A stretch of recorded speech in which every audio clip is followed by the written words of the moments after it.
So let's get into digestive compartments. So most animals do have them in order to process food. Some of the simplest ones are the gastrovascular cavity that's found in some of the simpler animals like cnidarians, jellyfish, hydras, and flatworms. So it's just a pouch in a way within the body of the animal through which food enters. So it has what you might consider a mouth. Digestion occurs within the gastrovascular cavity. Digestive enzymes break down the food, releasing small molecules. The small molecules are absorbed by the lining, the cells that line the gastrovascular cavity. And some of those food nutrients are passed on to the other cells within the body of the organism. Anything that's undigested leaves out the single opening, which now you can refer to as the anus. So food comes in, it's digested. Undigested foodstuffs, residue waste is ejected out the same opening. So that type of digestive compartment is called the gastrovascular cavity. So in the majority of the animals, the more larger complex animals have a complete digestive system referred to as an alimentary canal or the digestive tract, where there are two openings, a mouth, a long, elaborate digestive tract, and at the other end, the other opening, the anus. So something like an earthworm has that, a human, a dog, a cat, a horse, a caterpillar. Many of the larger, more complex animals have this digestive tract. And along the digestive tract, regions are specialized for different functions like mechanical digestion, chemical digestion and absorption of nutrients, etc., packaging, and then elimination of wastes. So food moves along the specialized regions that digest and absorb nutrients. So even a simple earthworm is a pretty complex animal. So let's look at the human digestive system. So the human digestive system consists of the digestive tract, from mouth all the way to anus, and the accessory organs that are important for digestion. The salivary glands in the head, the pancreas, which lies alongside the stomach. So the salivary glands produce saliva and some digestive enzymes there in the mouth. The saliva lubricates the food and allows it to be swallowed easily. The pancreas produces all of the digestive enzymes required for digestion in the small intestine. The liver produces bile, which is important for the breakdown of lipids or fats. And the gallbladder stores bile by the liver, secreting it as needed. So the accessory organs secrete digestive enzymes into the digestive tract for chemical digestion of food. And then the digestive tract is divided into specialized digestive organs like the mouth, esophagus, stomach, small intestine, large intestine, and then rectum and anus. So let's look at the mouth. The mouth, or the oral cavity, ingests food and begins digestion there, both mechanical by chewing and chemical by digestion of the carbohydrates by amylase in the saliva and lipids by lipase in the saliva. So mechanical digestion begins by the chewing up with the food. And then the chemical digestion begins there with the saliva that's secreted from the salivary glands. So you chew up your food, and then eventually you swallow it. So the tongue, a skeletal muscle, it's under conscious control, moves the food around towards the teeth, and then shapes the food into a ball. It's called a bolus.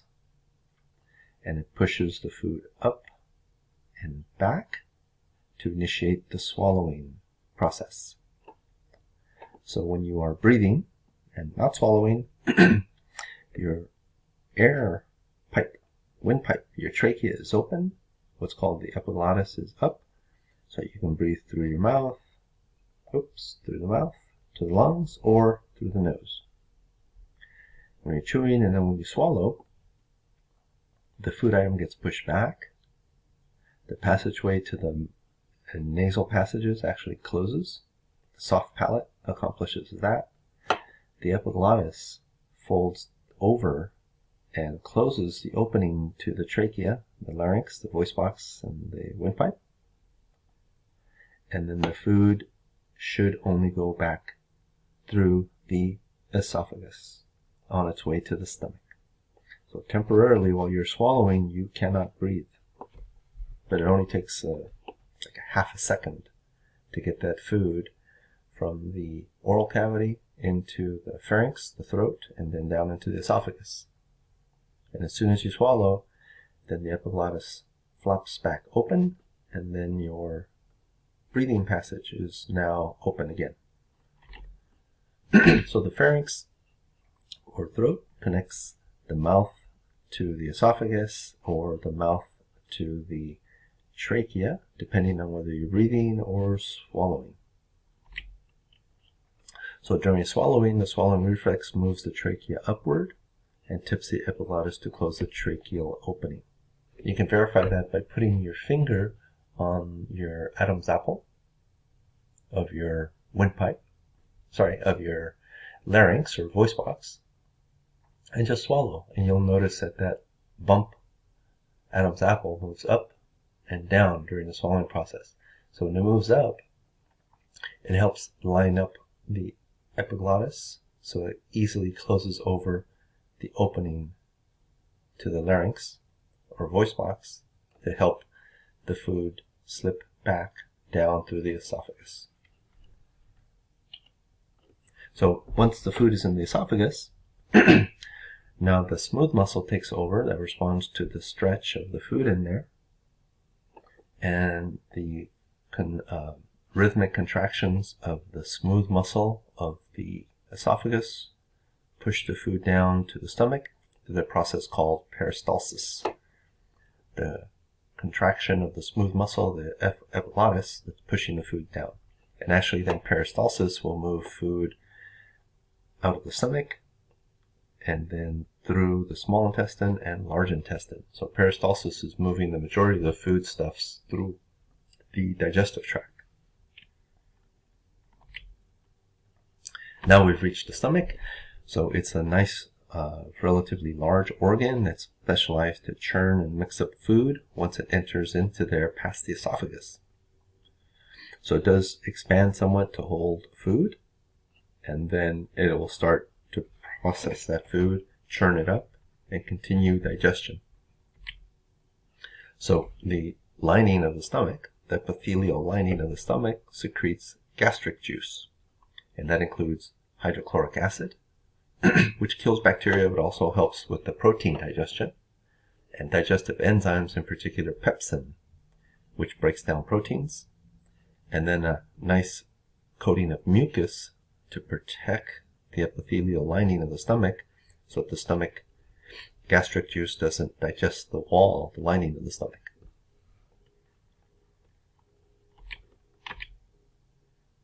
So with once you have food in the stomach's muscular wall churns and mixes the food. It's made up of smooth muscle along with the gastric juice breaking down proteins and ultimately forming a liquidy material solution called chyme. And then again, the mucus is protecting the lining of the stomach from its own digestive juices. After a certain amount of time, depending on what you've eaten, then the chyme will exit the stomach and go into the small intestine, the first region of the small intestine, through this little opening sphincter called the pyloric sphincter. But it's just a sphincter, it's just a passageway that'll open and close. So the stomach has one between the esophagus and the stomach, and another one between the stomach and the small intestine.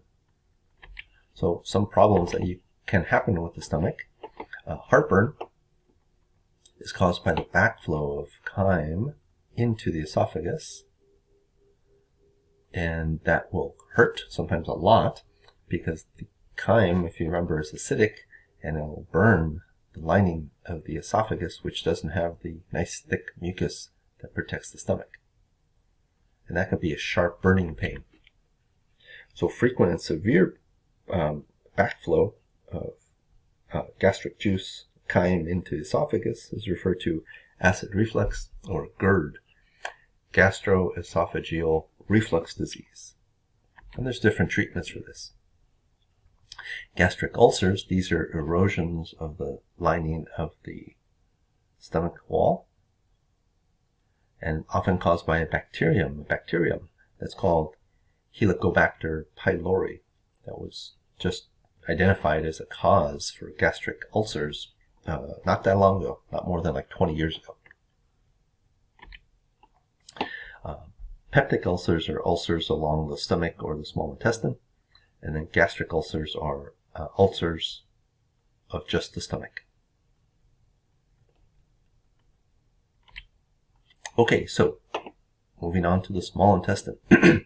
After the food items have been churned in the stomach, nice acidic chyme leaves the stomach and enters into the duodenum, which is the first portion of the small intestine. The small intestine is the largest part of the digestive tract, and a long, elaborate tube that's just packaged up into your abdominal cavity. And it's the major organ for the bulk of the chemical digestion through digestive enzymes, and then the absorption of the nutrients along the lining of the intestinal wall into the bloodstream there. So the enzymes get mixed with the chyme that leaves the stomach in the first region of the small intestine that's called the duodenum. And the digestive enzymes, as you can see by following the arrows, come from multiple organs. So the duodenum receives digestive juice with digestive enzymes from the pancreas, which produces digestive enzymes to break down everything, proteins, fats, lipids, carbohydrates, and even nucleic acids. The liver and the gallbladder produce bile, which helps break down fats, lipids. And then the duodenum is also receiving pepsin, which is breaking down proteins along with the chyme from the stomach. And then the intestinal lining, the cells of the small intestine, also produce digestive enzymes. So major structure, a major organ, the small intestine for chemical digestion of food. And then when everything's broken down, well, when everything that can be broken down is broken down, chemical digestion, it's absorbed along the lining of the small intestine into the bloodstream. So the pancreas, gland that secretes pancreatic juice into the duodenum. The pancreatic juice is very important because it neutralizes the strongly acidic chyme that enters into the small intestine, the duodenum, from the stomach. Remember, the stomach has a nice thick coating of mucus that protects it, but the small intestine doesn't have that much mucus. So the pancreatic juice has digestive enzymes, but also basic or alkaline solution that helps offset the acidity of the chyme. Otherwise, the acidic chyme would ulcerate, burn a hole through the small intestine. And then peristalsis propels the mix of food material and digestive enzymes along the passage through the small intestine. Bile produced by the liver is stored in the gallbladder, and that is secreted into the duodenum as needed. The bile breaks down the fats, emulsifies, means to break down into small droplets, and that allows a larger surface area for the digestive enzymes, the lipases that are produced by the pancreatic juice, to break down the lipids, the fats in the food. So the bile allows the fats to be broken down into small droplets so that the digestive enzymes work well.